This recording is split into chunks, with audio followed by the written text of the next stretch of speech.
Hello, please excuse how awful I look. Today is a self-care mental health day because work was super duper stressful this week. But I realized I filmed all these different cruise videos in preparation for my cruise, our first cruise, and I have done little to none of that this go round. So quick overview, a couple things that I learned. Well, we have a cruise coming up. We're going on the Wish. A couple things that I've learned with this cruise, because this is our first cruise that I personally booked, that we paid for completely. Our first cruise we went on for our honeymoon. My in-laws took care of all of the planning and pretty much just sent us like, this is what you need and where you need to go day of to ship out. And that was pretty much it. Everything else I kind of figured out on my own.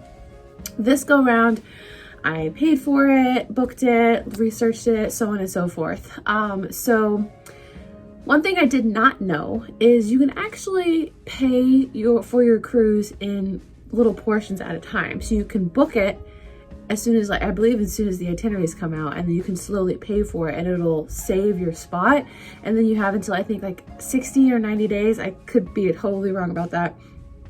I booked it in around Christmas time. And like that was around the time when we had to like pay for it in full. But like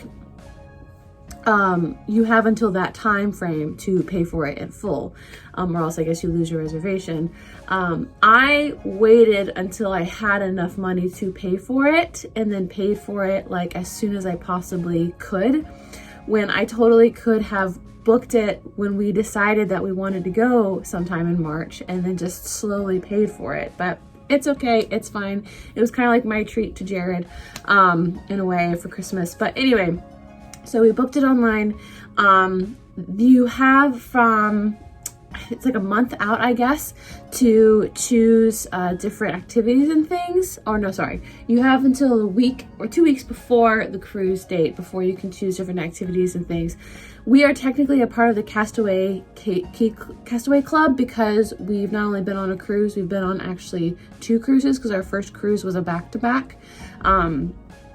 So I believe because of that, we were able to book activities way in advance, which I really appreciated. If you don't know what kind of activities they have, definitely should look into it. They have anything from like meet and greets and the Bippity Boppity Boutique on the cruise ship to like wine tastings and things and massages and stuff for adults, which we're actually going to do because we've been meaning to do a massage or something special like that at a spa for quite some time now. Of course, due to COVID, that threw a couple of wrenches in the middle, but now we're going to be able to do that. So anyway, as soon as you do that, definitely download the Disney Navigator app. So on the cruise, if you watch our past cruise videos, we were delivered a paper navigator that had a list of all the activities and things going on, and then we would circle and highlight whatever we wanted to do the next day. The Navigator app basically acts like as a My Disney experience to be able to kind of organize and plan your cruise trip. And it also acts, I believe, we haven't tested this out yet, but we definitely will on the cruise ship. It acts as kind of like a communicator device as well, which is something that we really suffered with because you don't have cellular service, obviously. So as soon as you book your cruise, definitely do that. But yeah, I'm trying to think of anything else pre-prepping wise. That is honestly about it when it comes to booking the cruises and things. Oh, you can do online check-in, which we did.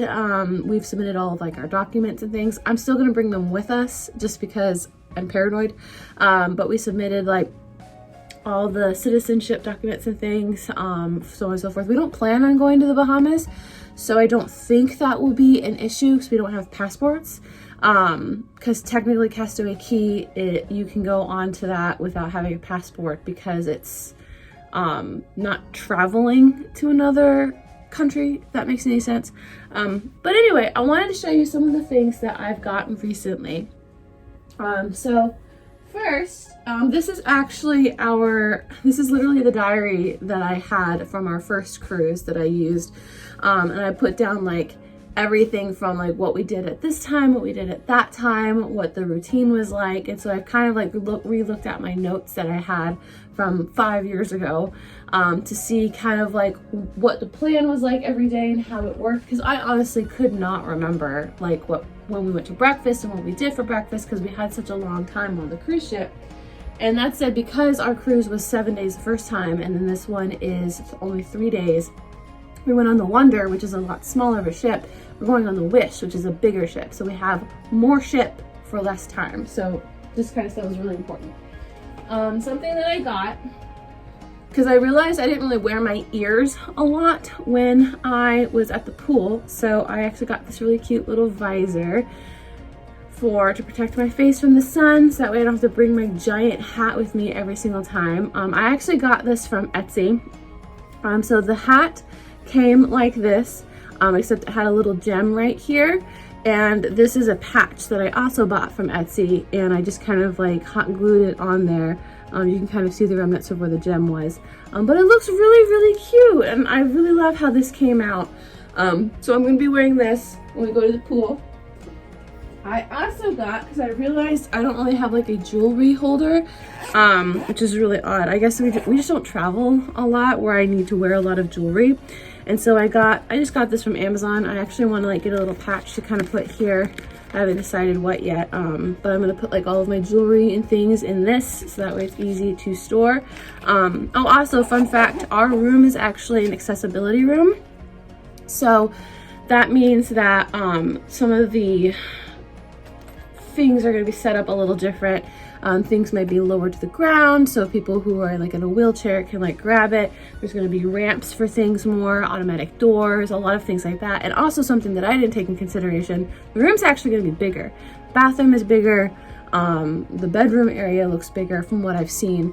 I haven't actually seen what our room is going to look like, but I've seen like examples on other cruise ships, and it is going to be bigger, which is kind of interesting to me because I wanted to have kind of like almost a copy paste of like what our old room was like, because our old room we had like a porthole and just like a regular size room, but now we're gonna have a lot more space. But I think we actually ended up getting a discount because it's an accessibility room, because I just looked at our balance that we owe negative $25, so I don't know where that came in. So we got gift cards for Christmas. So we are taking these with us to help us pay for extra things. If you've never been on a Disney cruise before, that full amount that you pay is for like dinner and basically your room and other things like that.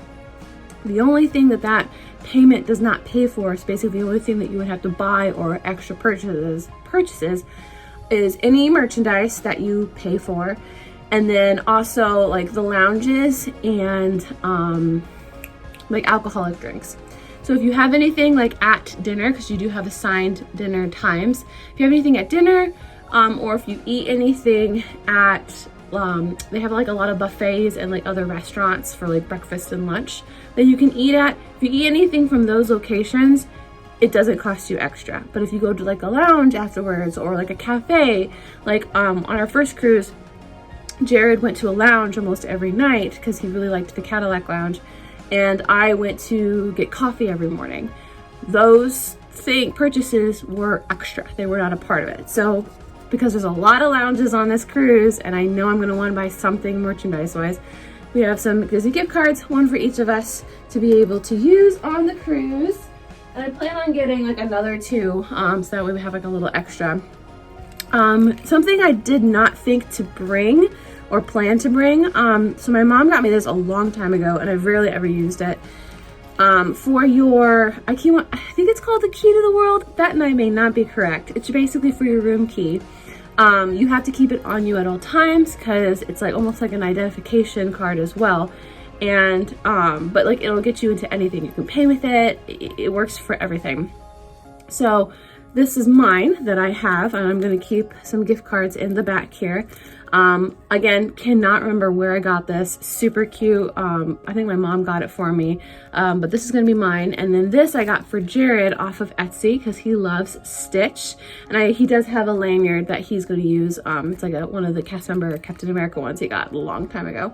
And his are going to be in here as well. Especially if you have kids, this is something you want to look into. The fish exchange or fish extender gifts and activities. So on your stateroom door, which I will get to a little bit about that later, is magnetic, but on the outside of it there's like this little fish thingy that has like a clip, and you can also hang things from it. And a lot of families like to do fish extender activities, which can range from anything from like hanging a bag with like little fun trivia stuff there. Sometimes they go on Facebook groups and they kind of get to know each other beforehand before they go onto the cruise, and they leave gifts for each other, so you can like leave like little pocket gifts and things. There's like a ton of stuff on Pinterest about it.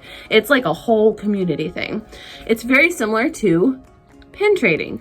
This is a pin trading pouch that I got a long time ago, like long time ago.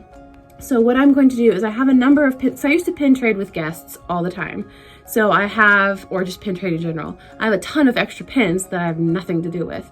So what I'm going to do is I'm going to put a little ribbon here and like hang this from our fish extender with a bunch of different pins so people can pin trade with us. And I thought that might be something fun to do, just because a lot of people like do pin trade on the ships and they'll come from all sorts of places, and so they bring all sorts of pins. But I think that's a really cool idea. So that's what we're bringing for this. Well, if you watch our old video from our first cruise, the door is magnetic.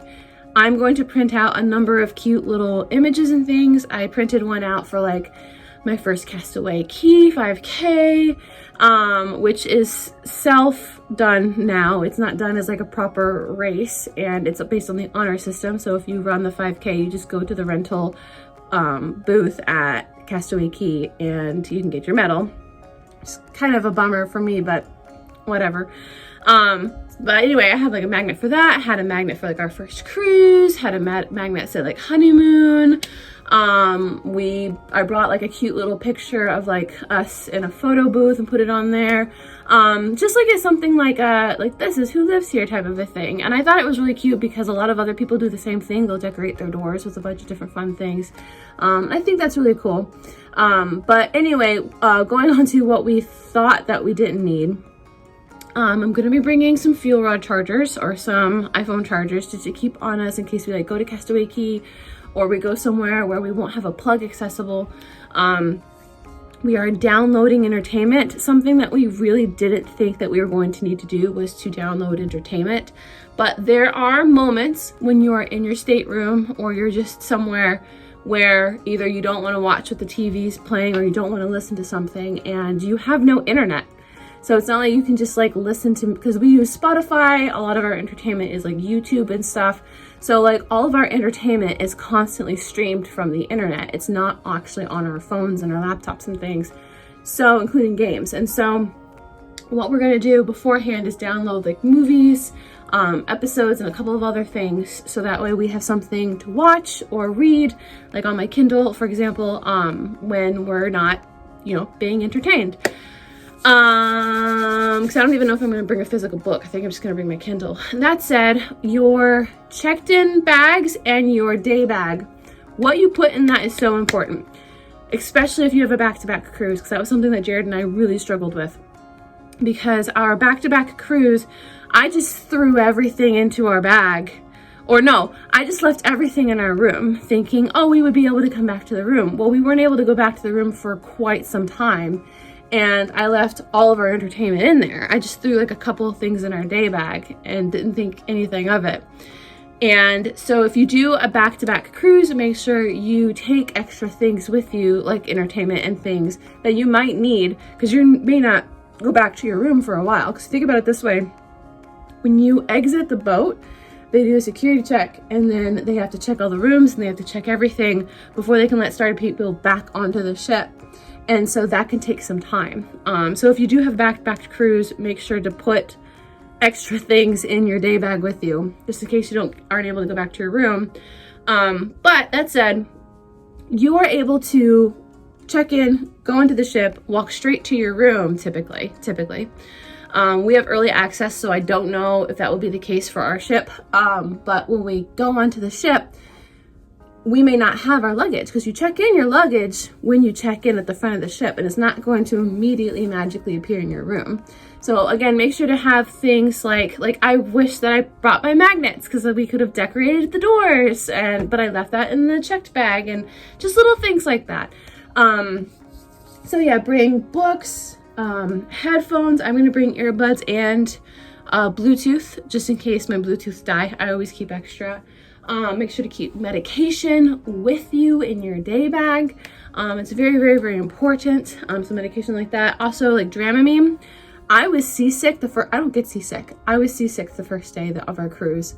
So I'm gonna make sure we have Dramamine with us, and any other variety of medications that we may need. I'm trying to think of anything else. I will do a what I'm going to bring with me to wear, or what I'm going to wear on my cruise video, because that's gonna be a whole thing on its own, because there's a lot of themed lounges and such. I'm trying to think of what else that we would need to bring. I know I'm just like not thinking about it, but if you have any questions about cruises and such, or what we're doing for this cruise, let me know in the comments below, and I will do my very best to answer it.